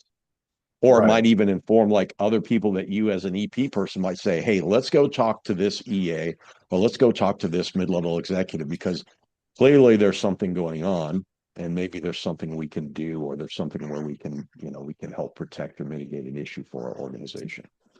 Yeah. I think again, you talk about protect to prevent, right? I mean, in the insider threat piece, you know, you see this development of the corporate John Wick, right? The emergency response team, right? Which is cool, right? Whatever, Yeah. sounds awesome. But what's done prior to the incident Yeah. to mitigate Again, reaction, any reaction, of that? react, react. And that's the thing, is that the reaction piece is easy. It makes you feel good. We have a team that can stop that, right? What about the team that can Well, prevent that? exactly. I mean, I That's the think of one I like want to know. Yeah. yeah, what's the gosh, I can't think of it was but the idea of the first preventer, because when you say like we have a team that can stop it, well, that maybe posits that it started. Mm-hmm. And starting might, yeah, we stopped it, but it still caused this kind of damage or this cost to people or personnel or something. So Mm-hmm. I like and prevent. And again, look, like, hey, look, boss, I prevented X. Cool, Chris, keep doing that. I mean, that's kind of the job. And it's maybe Right. hard to like talk about. I mean, this is a whole different episode, and we've had episodes about metrics before, to talk about how do you use the data, as Robin referred to, and to make those make those discussions. It goes back to what you're saying, is like environment, discussion, mitigation. This is how we prove nothing happened. Right. Yeah. I mean, because the first thing that you want to have solved is when budget cuts do come down is, well, what are we doing? Right. Yeah. And Yeah. the prevention thing is usually just a little bit of brain power and some internal networking to accomplish, it's maybe another couple meetings a year, right? Yep. Like, who's on our radar? Why? When are we doing a riff or a layoff? Who's on the layoff list that's high risk? What do we need to do to Yep. execute that against that? Right. I mean, all those things And, become very, very important. and will And any of not these people sexy. show up? Will any of these people show up at the boss's door to have a conversation? Because often Exactly. EP is the last one to know, and then we're completely reactive. So Then you're completely on the back foot, right? Yeah. So there's a lot of opportunity there, and I think Robin's your discussion with Robin brought a lot of that to light. And again, that's her job, is to say, hey, here's what's out there, and your job is to go, okay, great. How much of that is going to affect us, and then what preventative measures can we put in place so that we're not like constantly on the back foot I think, I'm just looking here on LinkedIn, make sure, yeah, Pacific Resilience Group just celebrated second anniversary. So, I mean, Nice. also kind of kudos to kind of going from big corporations to I'm going to step out and be a consultant and make it happen. So, you get a chance. She's super nice and approachable. So you get a chance, you're out and you see Robin, go introduce yourself, tell her that Chris and Chuck sent you and that she owes you $2 or something. And we'll see what happens with that. Yeah. But yeah, it was I really enjoyed talking to her, and wish you could have been there for that one, my friend. But I realized like us trying to get on the same interview is when we can do it, it's great. But man, it is like Yeah. it's hard to schedule. Yeah. Yeah. Yeah. It is. It's kind of it is very challenging, but we're committing. We're pinky committing to. Okay, that's a little awkward. We're awkward. To more episodes because we did get we did get a lot of feedback. I think personally, and I get a lot of and like, in the where the hell box, are you guys? Yeah. Where are you? And B, hey, that last episode was awesome. You guys, we missed this. You guys keep me to doing that. So we've committed to do more than 2 episodes, or 1 episode a quarter. Well, and it's I still meet people that are like powering through like season 3 or season 2. So that's great. But any thoughts before we move to close this one up? There's just a lot of opportunity. So first off, there's a lot of threat. The threat environment is increased, right? And there's a lot of opportunity out there. I think one of the challenging pieces that we're seeing in the space is that, post-COVID, there's a significant regreening of the force. And so there's a lot of new practitioners in the space. And I think we lost a lot of institutional knowledge in the last 5 years where, service delivery is, or the service aspect of EP is faltering. The operational aspect, is degraded a little bit. So there's a lot of opportunity to focus on performance. And then I think with this understanding, like it's not just you, right? You've got these other partners that have their expertise that you can bring to bear and leverage and ensure that, hey, use your positional authority. Hey, this person is connected to the CEO to get some of that support, put in place for the organization, CEO, whoever you have, high net worth individual, whatever that is. Yeah. And I think the regreening is an important thing. I think we actually need to come back and touch on that in an entire episode. Like, and again, let's say that because we're post-war, kind of post 9/11 response, Iraq, Afghanistan, all that stuff. And now we've had a regreening. And now I think we're having a seeding of former government folks who are coming in the industry that may or may not fully understand the corporate world. So I think you're absolutely right. We're at a point now where it's maybe I don't want to say a reset, but a pause to say, this is the industry. How are we thinking about it? What are we doing and all that stuff? So that's awesome. It's definitely excellent observation, my friend. Excellent observation, Doctor. Awesome. Well, I think with that, we'll close this up. This has been Conversation in Close Protection. My name is Chuck Randolph. Of course, across the digital divide has been the brilliant Mr. Chris Story. With that, watch your 6, be compliant, call your mom, wash your hands. And you call your mom. We need to get your mom on the show. We will. And keep your head down. Good times. Be safe, everybody. You've been listening to an episode of Conversations in Close Protection. Email us at protectiontalk@outlook.com and find us on your preferred podcast platform. Please take a moment and consider rating us to help others find Conversations in Close Protection too. Look for us on LinkedIn, Instagram, Twitter, Facebook, and other social media spots. Conversations in Close Protection is brought to you by your hosts Chuck Randolph and Chris Story. Our engineering editor is the mighty Aaron Peck. Please remember that all opinions expressed do not represent those of any organizations or companies the hosts are affiliated with. This is Rachel saying watch your six and keep your heads down.